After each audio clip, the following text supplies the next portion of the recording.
Genesis chapter 37, verse 1. I'm reading from the New Living Translation. I'm not going to recap what we did last week. We'll move on in. If you need those notes, let me know after service. I'll email them to you. I've already got one. I'll get that done today. Genesis 37, 1. I'm reading from the New Living Translation. So Jacob settled again in the land of Canaan, where his father had lived as a foreigner. This is the account of Jacob and his family. When Joseph was 17 years old, he often tended his father's flock. He worked for his half-brothers, the sons of his father's wives, B and Z. We're not going to try to say those. But Joseph reported to his father some of the bad things his brothers were doing. All right, nobody likes stitches, do they? You know, the kids today say snitches get stitches.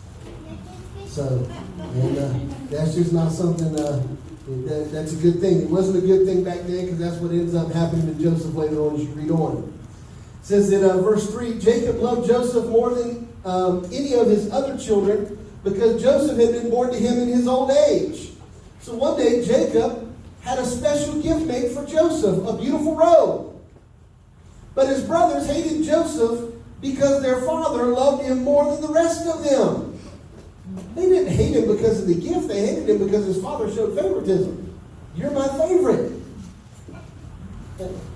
Think about that. If you have a brother or sister, how would you like for your parent to go, that's my favorite child?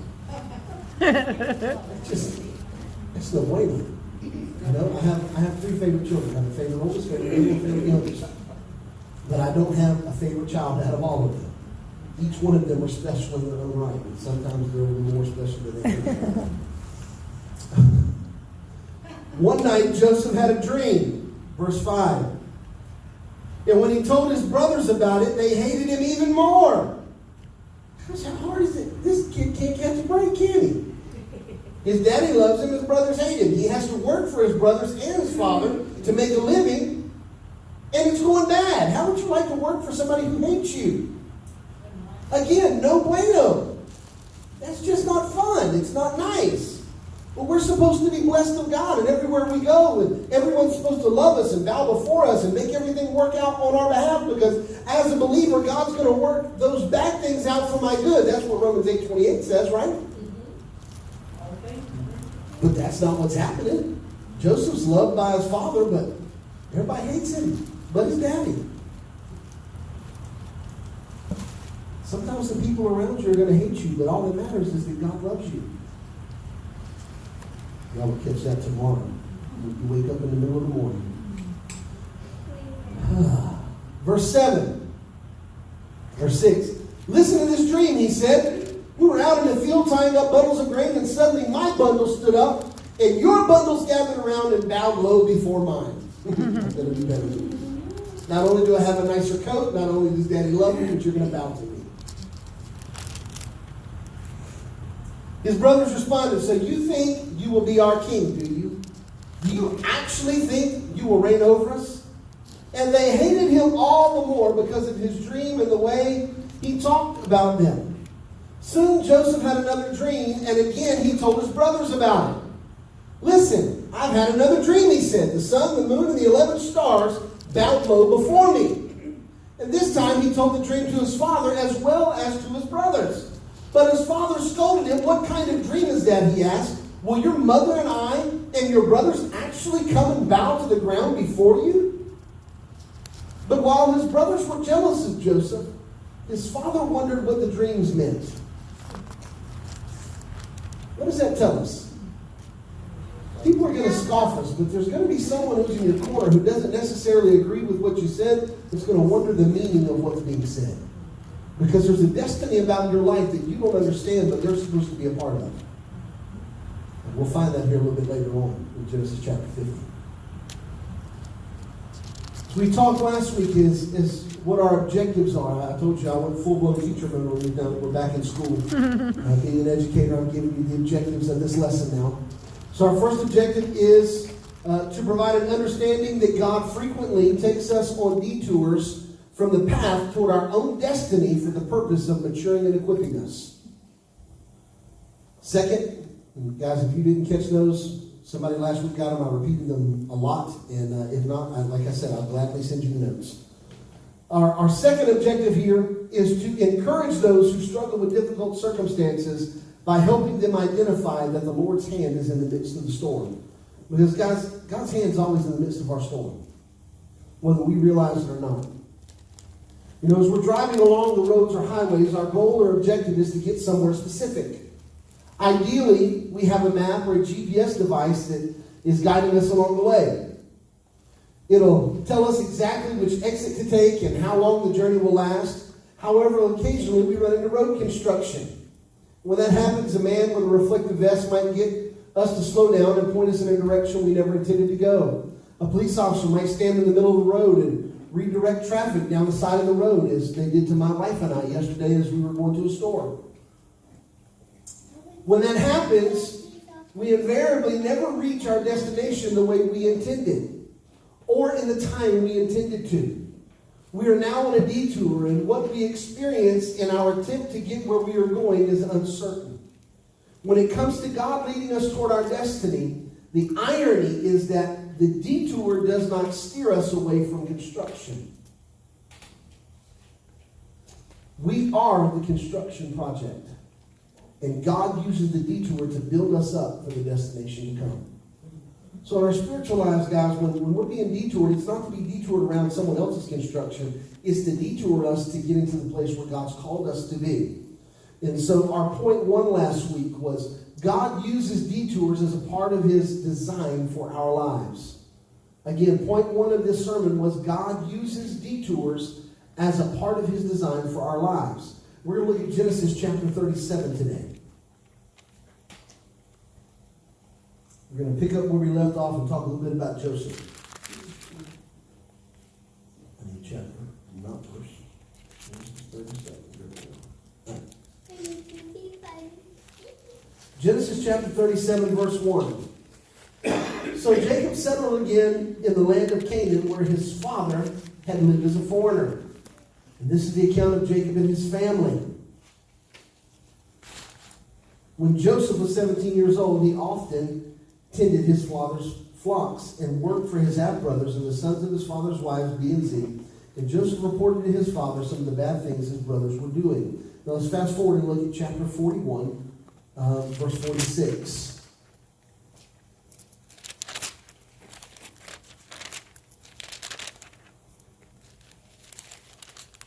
So we read the text of our message this morning. We know that Joseph tells them that his sheaf stands up and that his brother's sheaves bow down. We know that Joseph says that his star is up and the stars and the moon and the sun bow to him.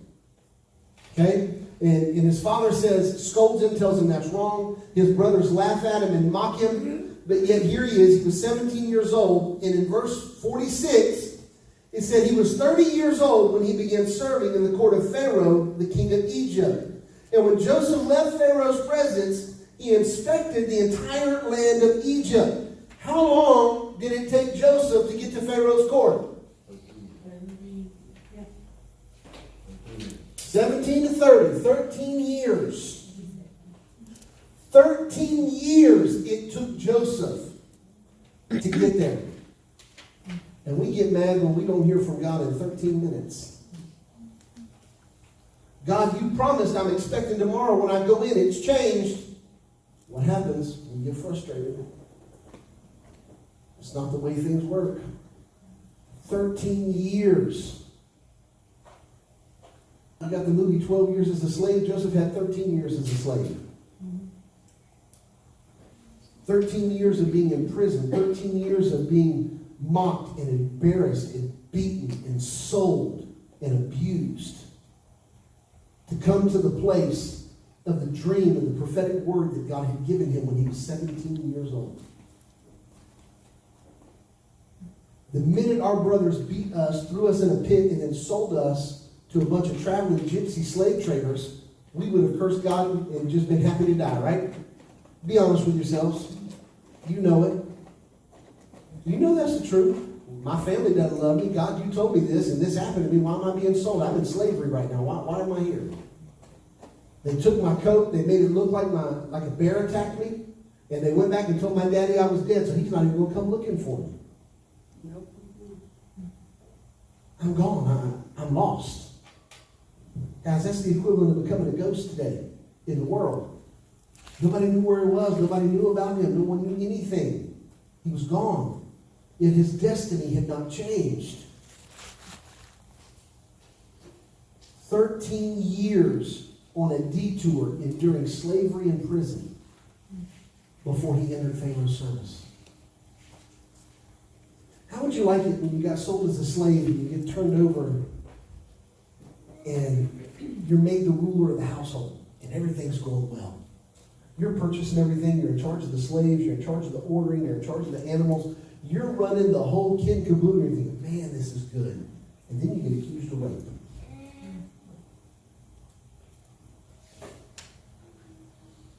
God, I thought you loved me. God, you said you were going to bless me. I finally found my blessing and you ripped it away from me? Guys, it was just a detour. But Pastor, I need you to explain this to me. I need you to understand, guys, God takes us on detours to develop us for his purpose. Here's an illustration I want to use with you. It's like making a pizza.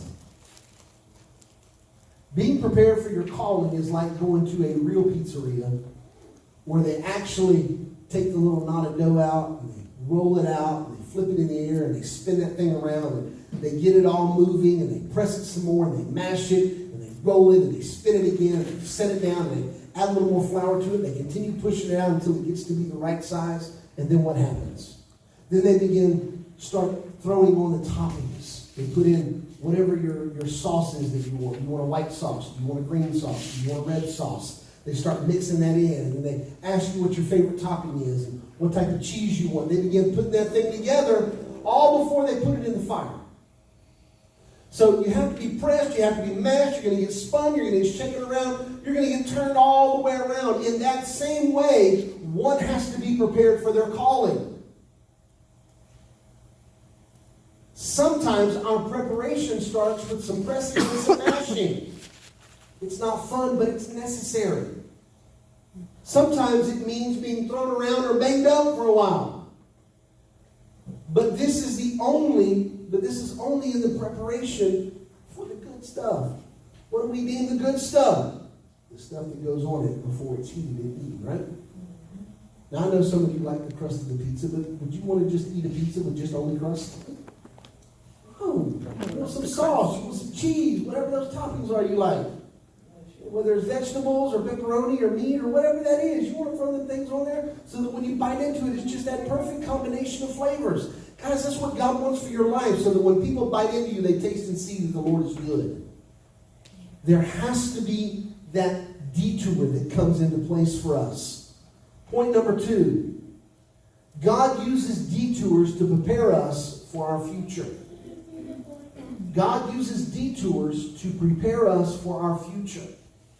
Often we are simply not ready to handle our destiny because we lack maturity.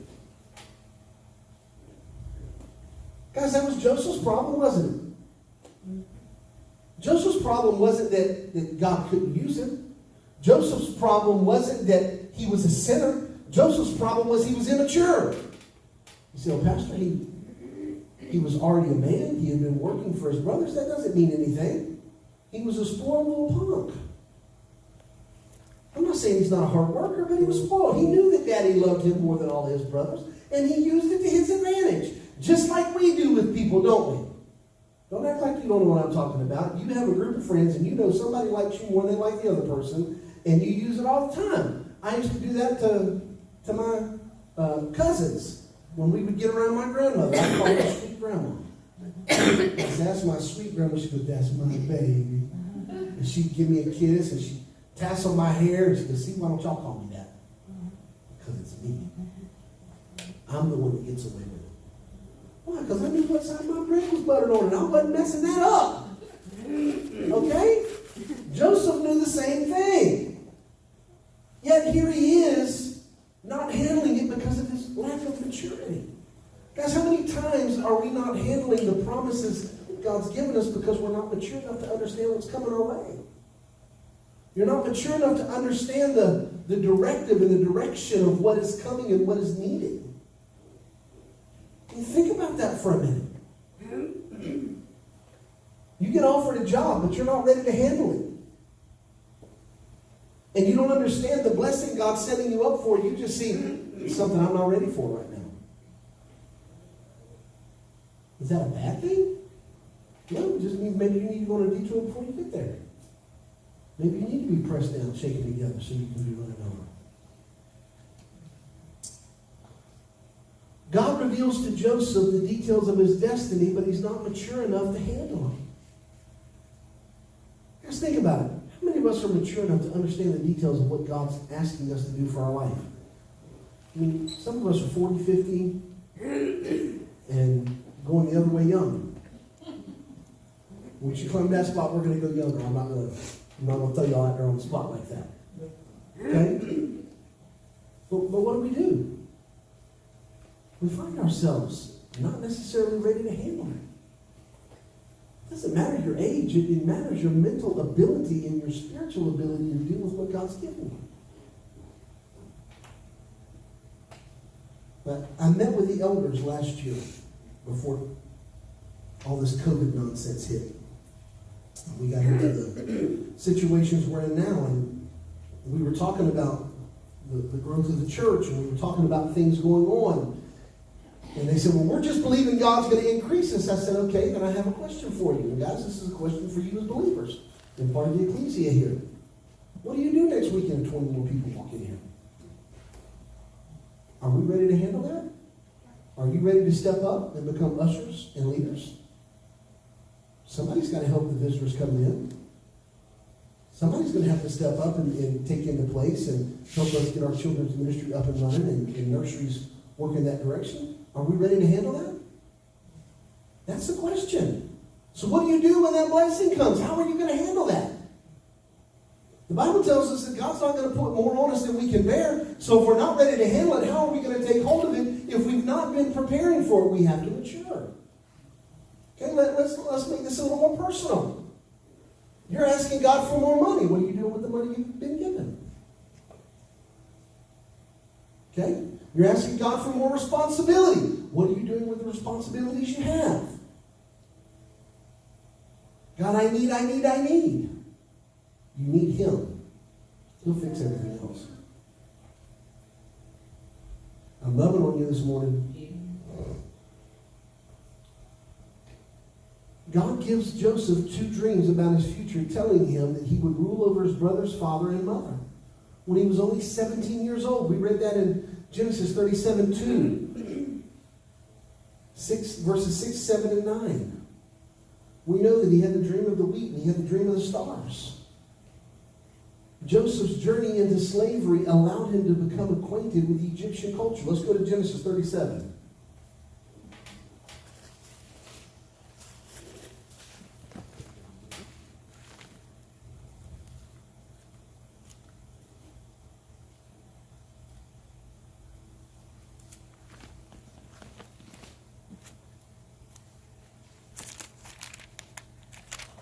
Look at verse 18. When Joseph's brothers saw him coming, they recognized him in the distance. As he approached, they made plans to kill him. They saw him coming and started plotting his death.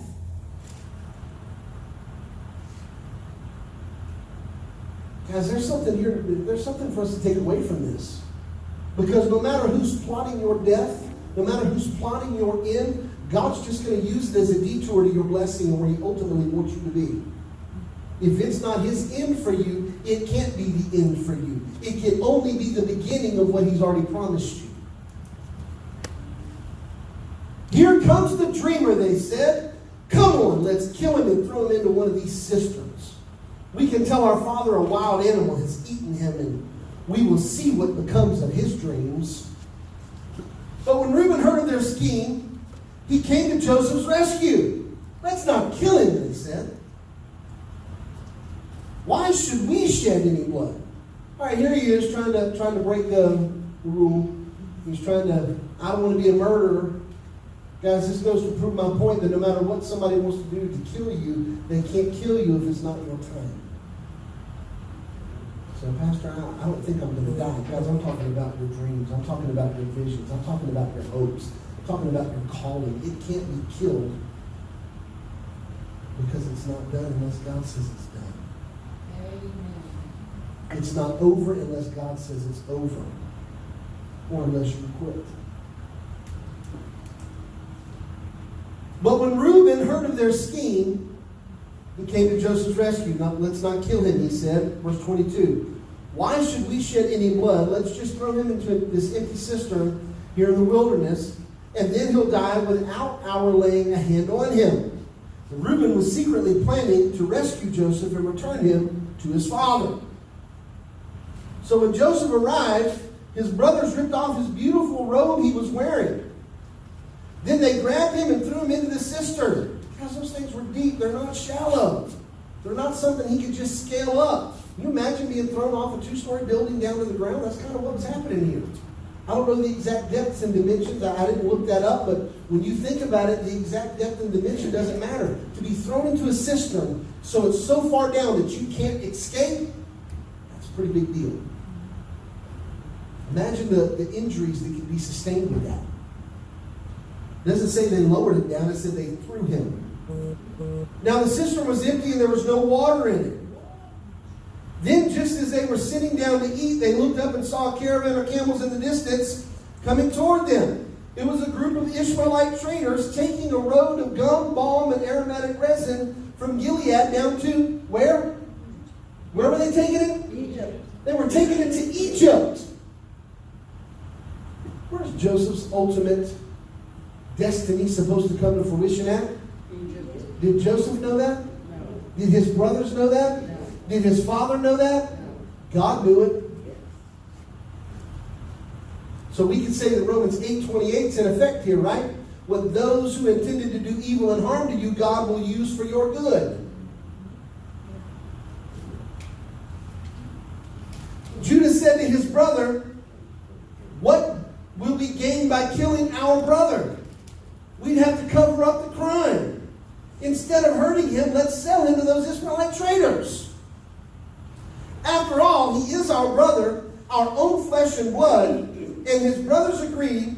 So when the Ishmaelites were in Midianite, who were Midianite traders, came by, Joseph's brothers pulled him out of the cistern and sold him for 20 pieces of silver.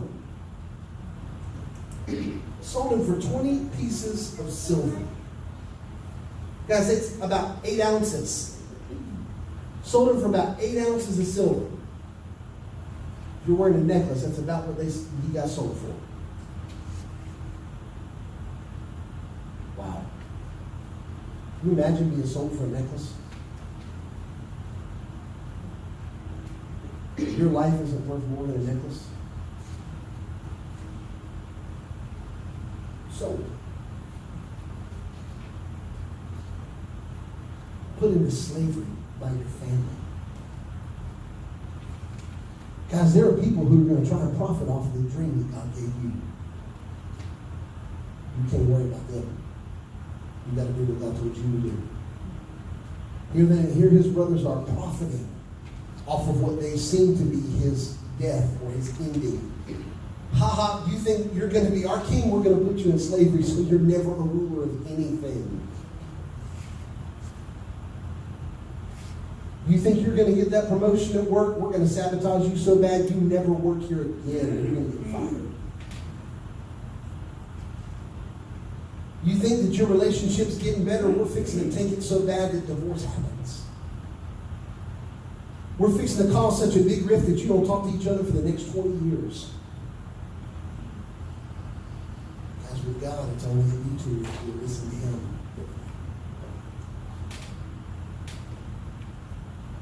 Sometime later, Reuben returned to get Joseph out of the cistern. When he discovered that Joseph was missing, he tore his clothes in grief. Then he went back to his brothers and lamented, "The boy is gone. What will I do now?" And the brothers killed a young goat and dipped Joseph's robe in its blood. Then sent the beautiful robe to their father with this message, "Look what we found. Doesn't this robe belong to your son?" Who was he? Not our brother, not our blood, not our flesh, not our family, but your son. Doesn't this belong to your son? Their father recognized him immediately and said, yes, it is my son's robe. A wild animal must have eaten him. Joseph has clearly been torn to pieces. Then Jacob tore his clothes and dressed themselves in burlap and mourned for his son for a long time. His family all tried to comfort him, but he refused to be comforted. I will go to my grave mourning my son, he said. And then he would weep. Meanwhile,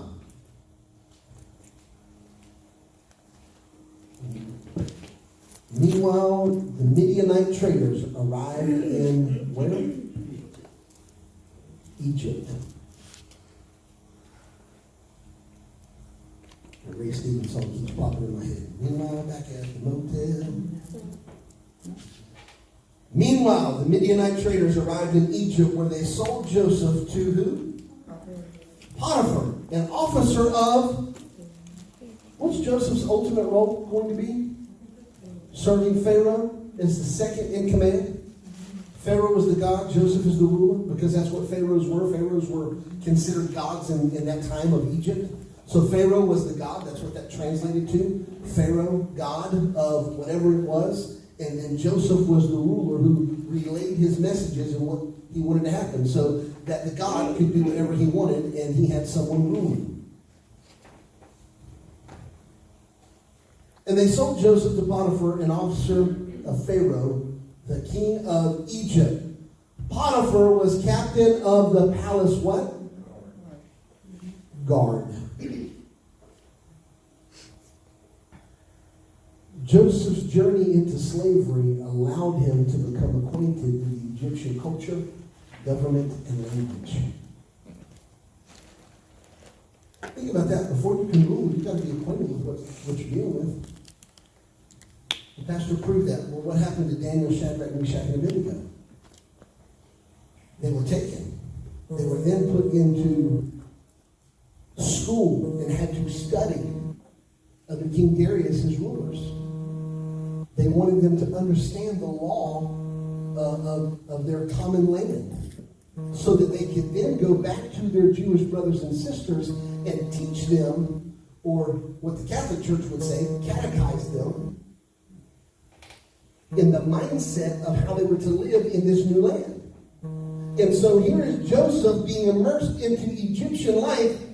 We think that it's going to happen through slavery, right? No, he's sold to Potiphar. Sure, he's a slave, but Potiphar soon realizes he's a smart, well-to-do young man who can get things done, and ends up turning the rule of his whole house over to him. So Joseph begins to learn the ins and outs of the government, the ins and outs of trade, people, who really runs things, what's really going on. You know what I'm talking about. There are certain neighborhoods where the police don't run that neighborhood, and even the mayor. They kind of have their own rules. And I don't even think it's bad. You go into some gated communities, and they got their own rules. They don't really pay attention to what else is going on right there. They don't have to be bad neighborhoods. It can be good neighborhoods. There's some understanding of the law, but they do just enough to stay by. And here he is learning what all of those innuendos and nuances about life are about, and he's picking up the culture. He's picking up the language. He's understanding the government. And then we look at Genesis chapter 39.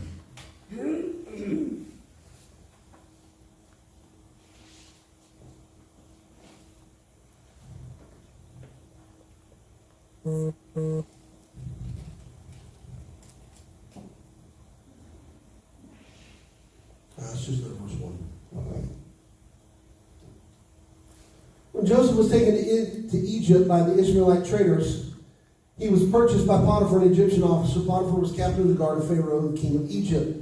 And the Lord was with Joseph, so he exceeded in everything he did as he served the home of his Egyptian master. Potiphar noticed this and realized that the Lord was with Joseph. Potiphar noticed what? Potiphar noticed what? Wait, there's an Egyptian who noticed the Lord. Potiphar realized what? There was something different about this young man. He didn't worship the way others did because he was a slave and he knew that he was a Jew. However, he worshiped in such a way and was so obedient that the hand of God was upon his life. Wow! What does it take for you to be in a place of slavery for someone to understand that God's got his hand on you? That's a whole other message that I can't sidetrack on. This pleased Potiphar, verse 4. So he soon made Joseph his personal attendant. He put him in charge of his entire household and everything he owned. From this day, Joseph was put in charge of his master's household and property. And what? And property. Not just the house, but the property. Joseph ran everything. I don't like that landscaper. Fire him. Let's hire this guy. That's simple. All his household affairs ran smoothly, and his crops and livestock did what? Nourished. What happened? Nourished. Joseph was put in charge. Everything ran smoothly and was blessed. Guys, it doesn't matter where you're at, but have you noticed that the things that you do run smoothly and are blessed? Who's the person they call to get the job done when the job needs to get done? Think about that for a minute. Why are they always picking on you? Maybe they're not picking on you. Maybe they know you're the go-to person. Maybe they know you can get the job done, and that's just preparing you to get the job done at a later date. But we think that someone's always calling us in because we're not doing something right, so they're just trying to give it to us. They're not trying to give it to you. They just know you can get the job done. I was talking to one of my bosses the other day, and they were grabbing something. I said, hey, I'll get that for you. You didn't need to do that. I could have done that. And they looked at me and said, I'm not used to having a you around, so you're just going to have to give me a minute. And I took that as a compliment. But I want to know, when's the last time somebody looked at you and said, I'm not used to having you around because I know that when things are done and fixed, I don't have to worry about getting it done. I can give it to you and it's accomplished. As I know we have entrepreneurs in here. I know we have people who own their own businesses, and I know we have some of you who work for other people. It's important that you know that your job can be done at the best possible ability that you have. You work as unto the Lord. Don't let what's going on in life detour you from doing what God's called you to do. Joseph didn't behave any differently than he did when he was at home, other than he didn't have his brothers to tell his dreams to. Does it ever say that Joseph was a bad worker? Can you imagine that if Joseph was a bad worker, his brothers would have allowed him to work for them? Never says that. We just assume that he was spoiled. I mean, he was spoiled. It just means that he knew that he was loved and could get away with things that other people couldn't get away from. It doesn't mean he wasn't a hard worker.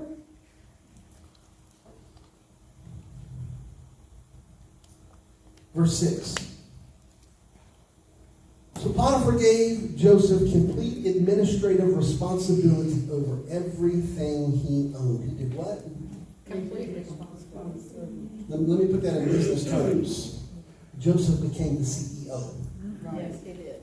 Okay? CEO. Became the chief executive officer, or their Egyptian officer, however you want to look at it. He became the CEO. I like the second. Okay?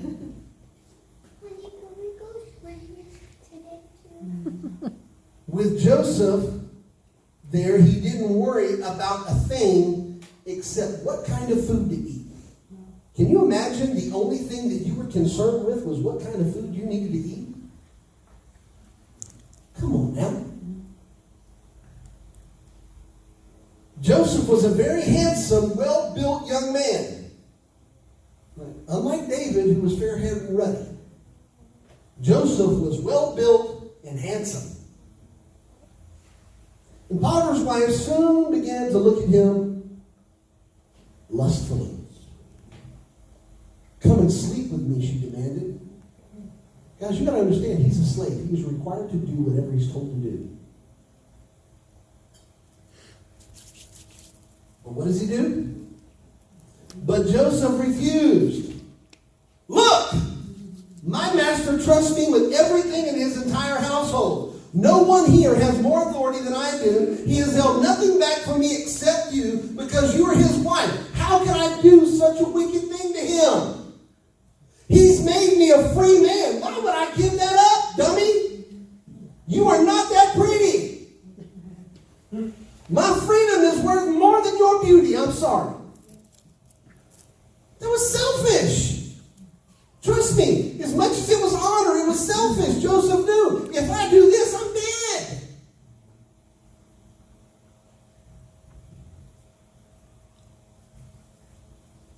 It would be a great sin against who? God. Joseph was concerned about his skin, but he was more concerned about God. How do you know? Because that's what he finished the statement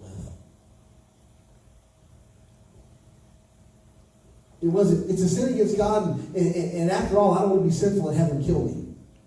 It had nothing to do with that. This man's been good to me. He trusted me. He's given me everything. Yet why would I detour myself? Joseph's trying to avoid another detour. You see this, don't you?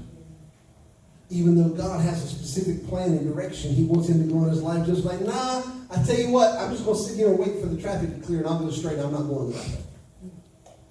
Not taking the left. I'm going to go straight.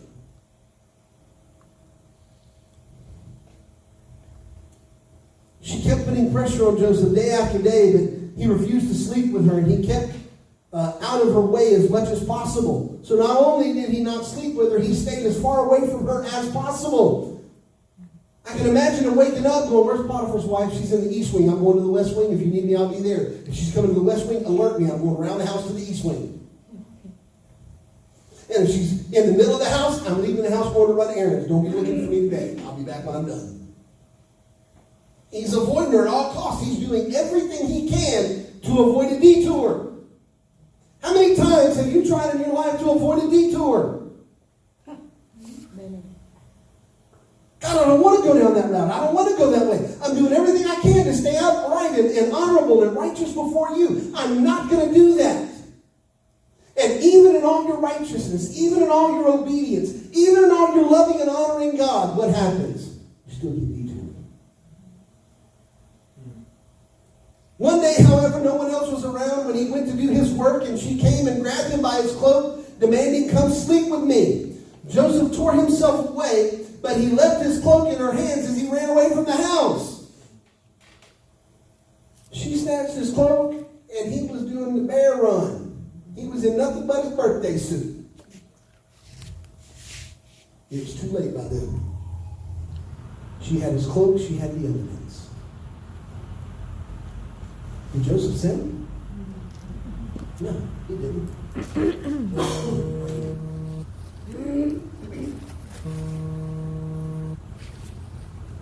When she saw she was holding his cloak and he had fled, she called out to her servants. Soon after, the men came running. Look, she said, my husband has brought this Hebrew slave here to make fools of us. He came into my room to rape me, but I screamed. And when he heard me scream, he ran outside and got away. But he left his cloak behind with me. Now, if I were Columbo, I could poke 1,000 holes in this story.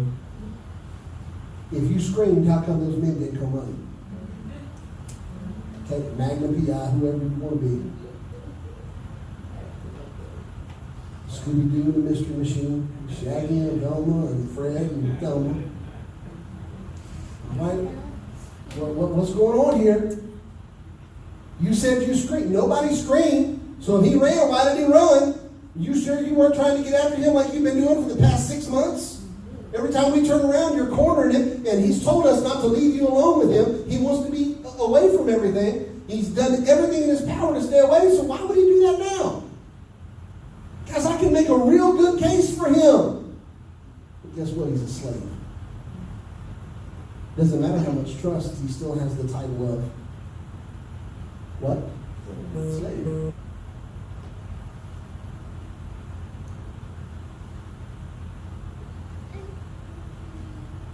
Potiphar was furious when he had heard his wife's story about how Joseph had treated her.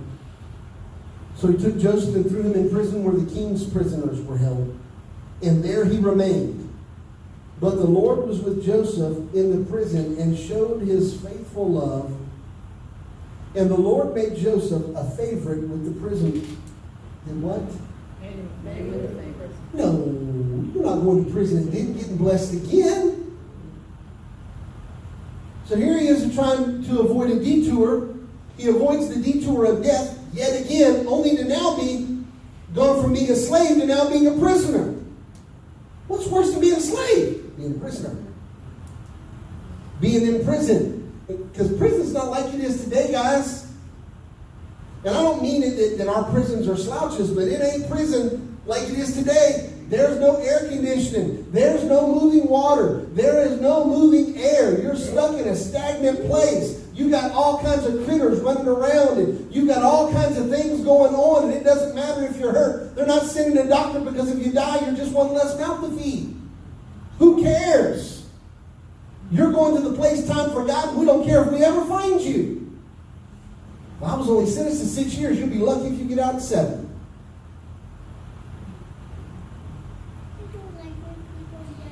The warden had no more worries. I'm sorry, I skipped a verse.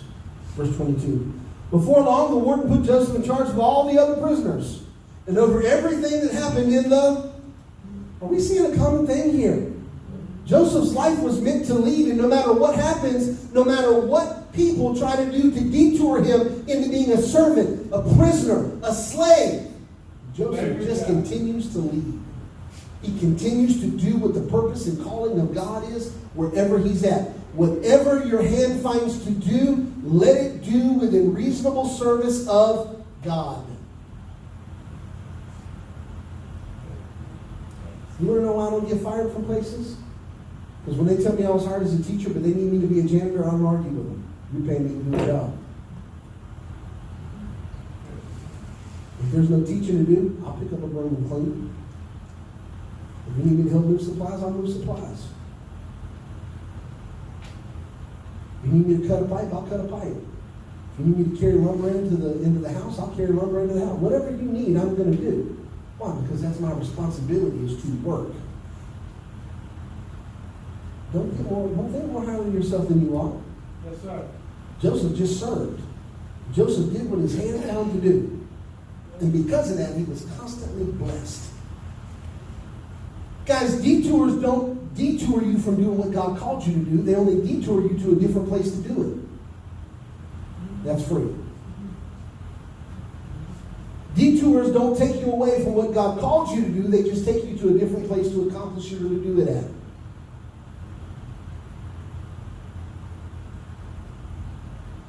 The warden had no more worries because Joseph took care of everything. Verse 23. The Lord was with him and caused everything he did to what? Succeed. Caused everything he did to succeed. So God allows Joseph to be falsely accused in a prison. How simple would it be, do you think, for God to reach down in the middle of that situation and turn it to make it work for Joseph? That's not where Joseph was supposed to stay. Joseph would have been comfortable and could have lived the rest of his life right there. That's not where he was intended to be. So God allowed false accusation, and he was falsely imprisoned in order to develop his character and fashion him into a better leader. Because now I need to know what it's like to lead prisoners. Because prisoners are different than slaves. Prisoners have committed an act of wrong against the community, and they have to be dealt with. So how do we deal with them? You say, Pastor, why is this so important? You don't think that the Pharaoh's children were taught how to deal with prisoners, how to deal with slaves, and how to deal with citizens? There was a law for each one of them. There was a way in which you treated citizens, there was a way in which you treated slaves, and there was a way in which you treated prisoners. All were completely different.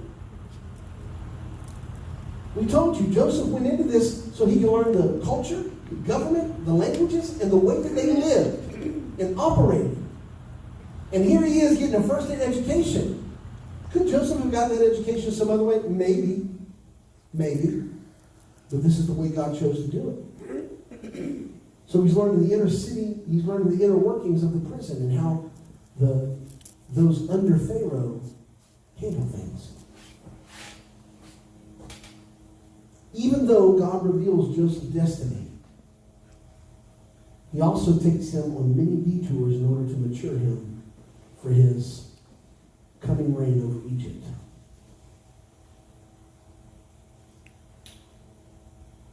Although each of our journeys look different, God takes us on detours to prepare us for the things he has in store for us in the future.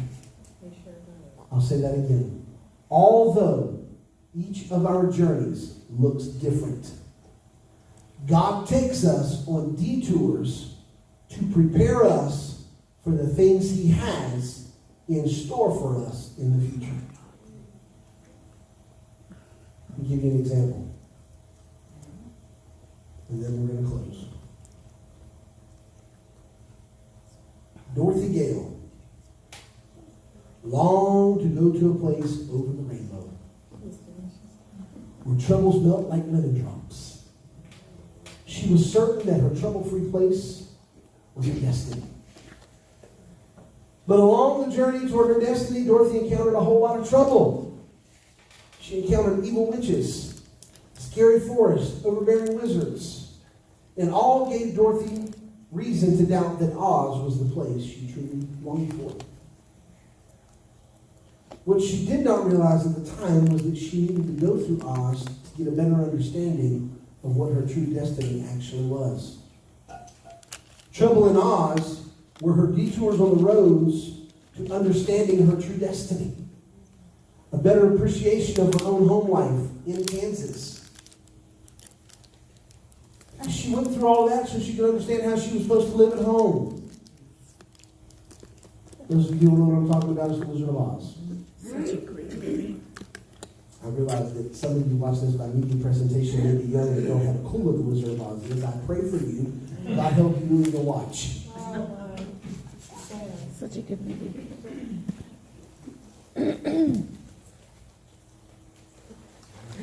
Detours give us the opportunity to mature and to be prepared for the bigger things yet to come. Guys, God only wants us prepared for what he has asked us to do. We might not like the way he prepares us. We might like the way that we have to go about being prepared.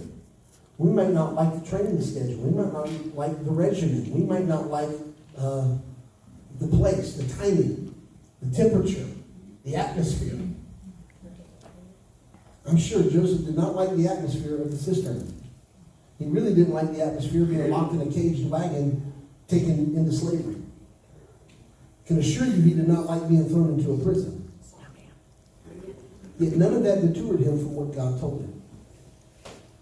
Pastor, what are you telling me? Don't let the situations and circumstances of life today stop you from God's promises. Amen. It's just his pressing and mashing to get you to where you're supposed to be so that the ingredients are right so you taste right.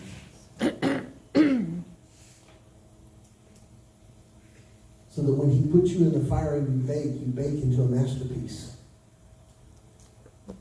Because that's what he wants for us, is to be a masterpiece. His one-of-a-kind work of art. And that's what we're to be for him. Amen? Amen. So I want to challenge you this week. Don't get frustrated with your detours. Find out how you can do what God called you to do in the midst of the detour. How can I continue to do what my calling in life is in the midst of the detour? Guys, you can go ahead and stop.